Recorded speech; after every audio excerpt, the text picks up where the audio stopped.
Assalamualaikum warahmatullahi wabarakatuh dan selamat pagi. Okey, so hari ini alhamdulillah lah. Okey. Terima kasih yang mana dah menonton video yang lepas, okey, yang berkenaan dengan electrolytic cell on aqueous solution. Okey, yang lepas faktor nombor 1, E0 value. So hari ini kita nak tengok bagaimana faktor yang kedua iaitu concentrated of the solution. Okey, maknanya kita ada dua solution iaitu diluted, satu lagi concentrated. Alright. Okay, so first kita masih lagi di chapter yang pertama. Okay, so tajuk masih lagi electrolytic cell part 3 lah. Okay, di mana part yang pertama itu adalah molten, part yang kedua tu adalah aqueous solution, tapi faktor yang pertama. Hari ini kita nak tengok faktor yang kedua iaitu the effect of concentration of ion in the solution on the selective discharge of ion. So kita pun sama juga, ada masalah juga. Okay, kita nak discharge tu, kita ada dua ion untuk anode, dua ion untuk cathode, kita nak pilih yang mana satu. Okay, boleh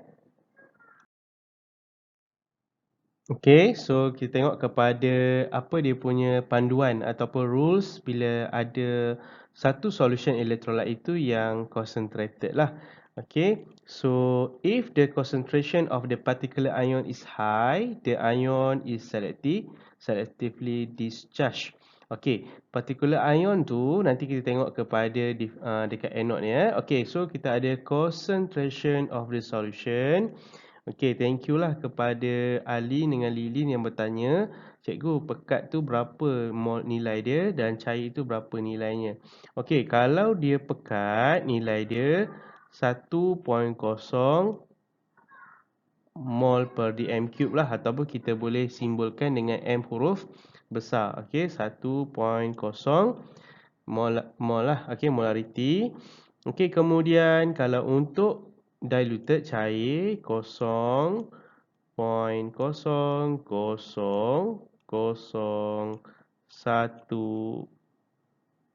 M. Okay, so itu dia punya nilai lah. Macam mana kita tengok dalam soalan kan. Okay, kalau nampak 1.0 maknanya dia pekat lah. Okay, so apa jadi dekat anode? So apa jadi dekat anode? This factor is only considered for the selection of ion at the anode. So dekat anode saja yang berlaku selection discharge ni if the concentration solution contain halide ion. Okay, so dekat sini ada perkataan halide ion. Okay, halide ion ni group 17 lah. Kita ada chlorine ion, chloride ion, kemudian kita ada bromide ion, kemudian kita ada iodide ion. So bila nampak saja ada ion ni dalam electrolyte, so dia yang akan discharge lah. Okay, halide ion with a higher concentration in the electrolyte will be discharged at the anode even though E0 value of the halide ion are more positive. Okay, so kita tengok anode ni kita nak nilai dia negatif kan. Okay, so kalau dia tak terpakai lah, kalau dia pekat tak terpakai E0 tu, so kita kena pakai rules yang ni lah. So ada highlight, kita pilih highlight. Okay, so cation macam biasa kita guna kepada E0 value. Okay, so dekat cathode dia nak nilai yang more positive E0 value dia. Okay, so boleh faham setakat ni So dia hanya berlaku dekat anode sahaja. Okay, selection tu. Cathode seperti biasalah. Alright. Okay guys, so kita tengok kepada electrolysis, different concentration of hydrochloric acid using carbon electrode. Okay, so E0 dengan, kita tengok faktor nombor 1, sekarang ni tengok faktor nombor 2 kan. Senang je. So first, kita tengok dulu electrode. Electrode ni yang batang ni. So electrode ni, konduktor dia ni. So mesti guna carbon. Okay. So sekarang ni bila guna je carbon, okay, kita ada pilihan lah, sama ada menggunakan E0 ataupun concentration of electrolyte. Okay. So sekarang ni kita tengok yang nombor 2 pula. Kalau dia punya solution dia menggunakan dilute cair, kita guna inert. Okey, boleh?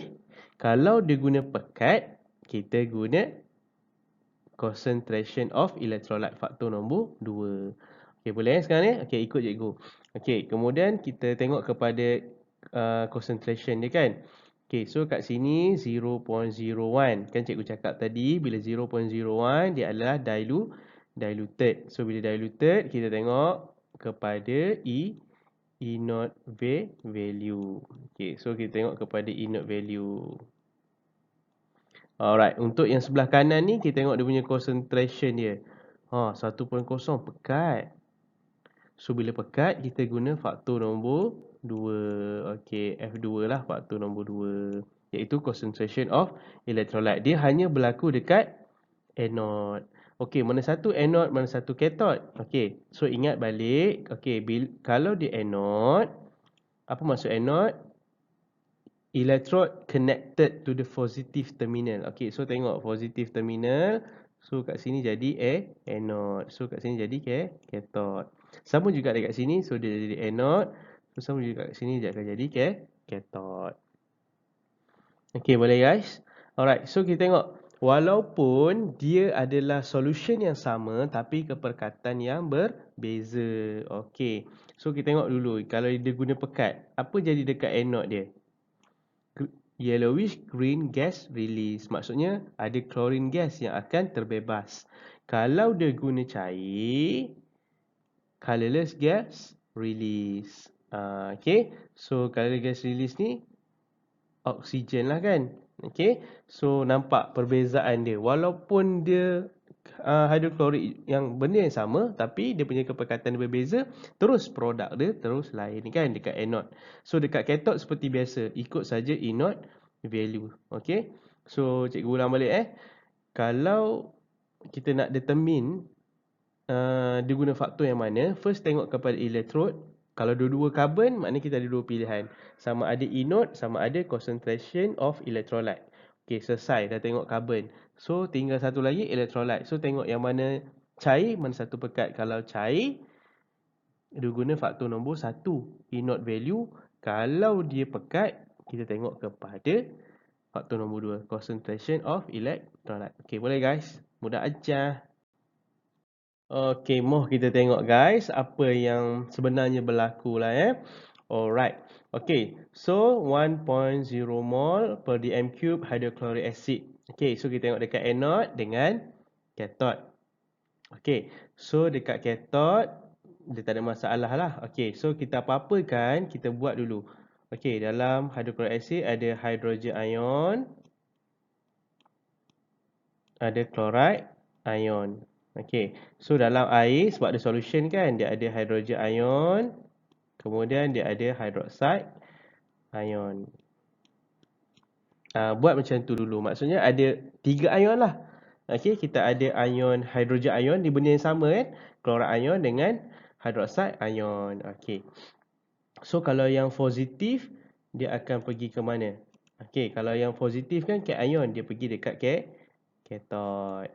Okay, so dekat negatif ni anion dia akan pergi dekat anode. Okay, boleh Okay, so kita tengok dekat cathode dululah. Sebab cathode tu tak ada pilihan kan, dia mesti menggunakan hidrogen juga. Sebab dua-dua hidrogen. So that's why dua-dua ni sama ada dia pekat ke, dia cair ke, okay, dia tetap juga hydrogen ion are discharge. So apa produk yang terhasil?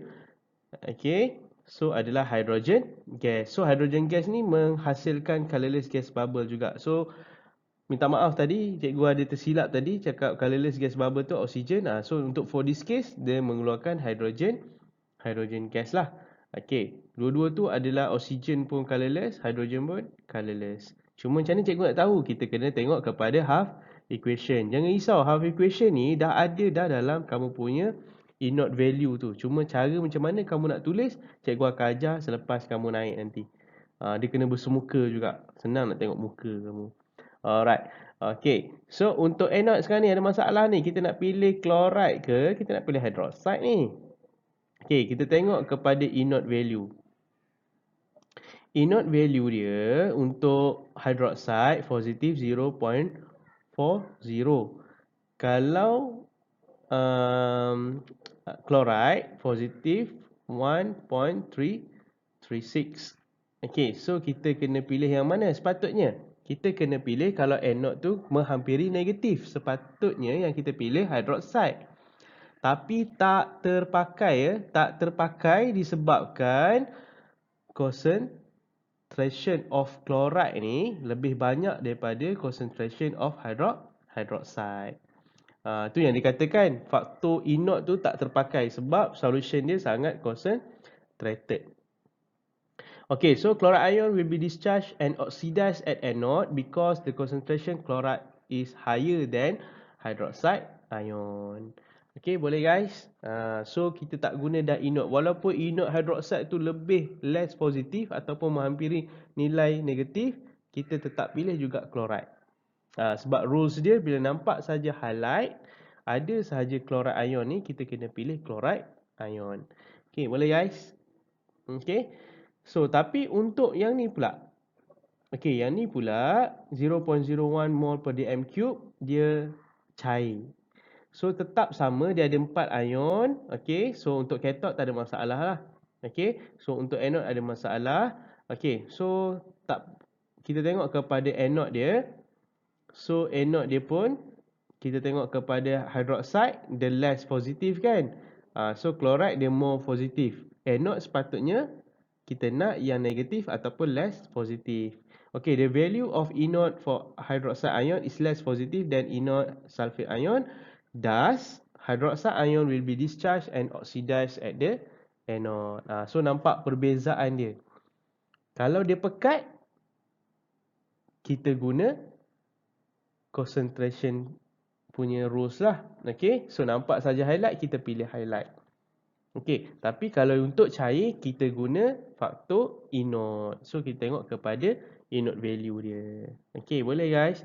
So tengok betul-betul, perhatikan betul-betul. So selepas ni kalau dah tengok pun tak faham, boleh terus tally cikgu ataupun tulis saja dekat komen dekat di bawah YouTube tu supaya kita boleh sama-sama belajar lah. Okay, cikgu boleh terangkan balik ke macam mana ke, it's up to you. So harap kamu boleh faham lah dengan penerangan cikgu ni. Okay. Okay, so kita tengok apa explanation dia yang berangkai tu. Okay, first apa-apa bila kita buat, kita mesti tengok kepada ion that are present. So kita ada hydrogen ion, kita ada chloride ion and hydroxide ion. Seperti mana cikgu tunjuk tadi kan. Okay, ion that move to anode, chloride ion, hydroxide ion, dan cathode tu tak ada pilihan sebab satu saja hydrogen ion. Okay, so ion to be discharged, chloride. Kat sini hydrogen ion lah, seperti biasa follow saja sebab dia tak ada chosen kan, dia hanya satu saja. Okay, kenapa kita pilih chloride? Sebab chloride ion is higher. Okay, ataupun dia sangat concentrated berbanding hydroxide. That's why kita pilih chloride ion. Okay, so half equation. So jangan risau half equation yang cikgu akan ajar. Okay, so dekat sini kita nampak lah apa yang terhasil. Kita nampak chlorine gas berwarna yellowish green. Okay, green gas release, so nama dia chlorine gas. Okay, how the product is formed at the anode? 2 chloride ion. Kita baca pada sini 2 chloride ion release 2 electron to form chlorine molecule ataupun chlorine gas. So type of reaction at the anode seperti biasa, oxidation. Okay, kita tengok dekat cathode. Okay, dekat cathode hydrogen, reason for discharge ion. Reason for discharge ion tak ada reason sebab ada satu je. Bukan kita memilih kan, kita memang nak menggunakan dia. Itu yang ada.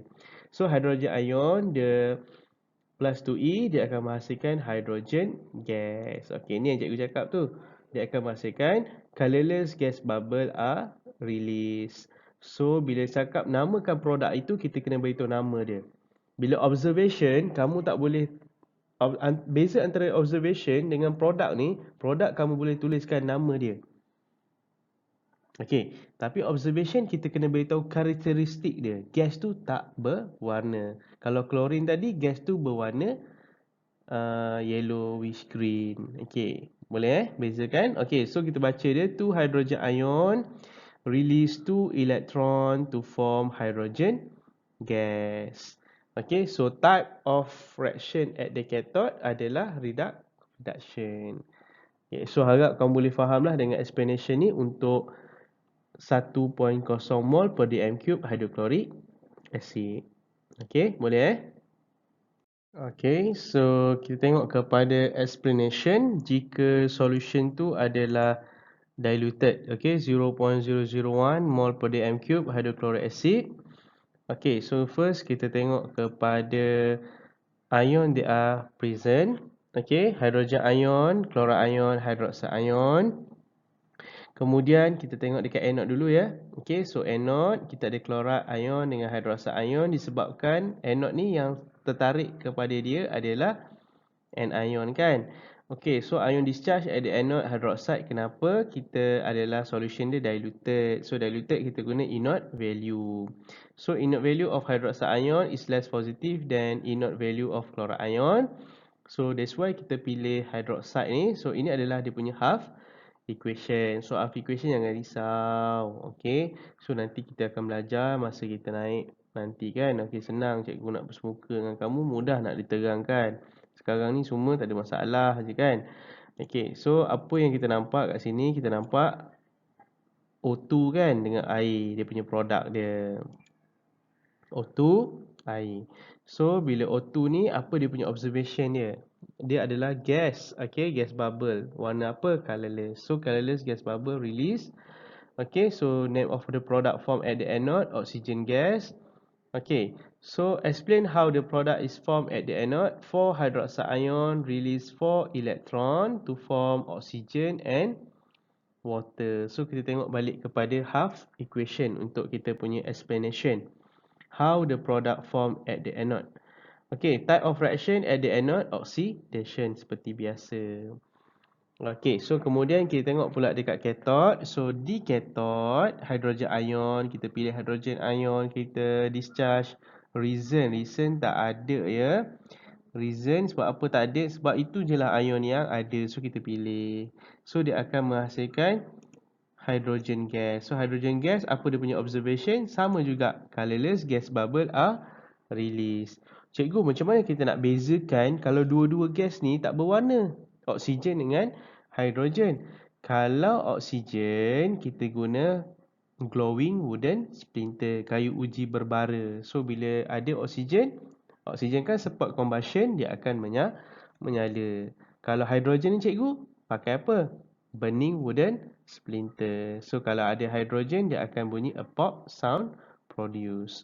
Okay, so name of the product formed at the cathode, hydrogen gas. Okay, so untuk nak explanation dia, kita refer kepada half equation. 2 hydrogen ion duduk di sebelah, elektron duduk di sebelah kita punya kiri kita, receive 2 electron to form hydrogen gas ataupun hydrogen molecule. So dia punya type of reaction adalah reduction. So cikgu harap kamu boleh fahamlah dengan explanation ni. So tengok balik, kena banyak kali baca supaya kamu lebih faham di antara perbezaan antara inert value dengan faktor inert value dengan faktor concentration of electrolyte. Okay, boleh guys? Okay. So cikgu mengucapkanlah terima kasih. Okay. See you all next class. Thank you. Jika ada masalah jangan lupa bagi tahu dekat dalam link tu. Okay, apa masalah kamu? So boleh kita bershare kalau ada masalah. Okay, so ada mana-mana tak faham boleh tally cikgu Okay, so jangan malu-malu sebab inilah topik yang agak heavy tapi dia mudah jika kamu ada masalah terus kamu bertanya. Okay, so cikgu mengundur diri dulu. Okay, so doakanlah kejayaan kimia pada hari ini. Okay, supaya mendapat kejayaan cemerlang, gemilang dan terbilang untuk batch Zealous. Okay, 2020 dan insya-Allah kamu akan menyusul pada hujung tahun ni lah. Okay, so bye-bye. Assalamualaikum warahmatullahi wabarakatuh. Bye-bye guys.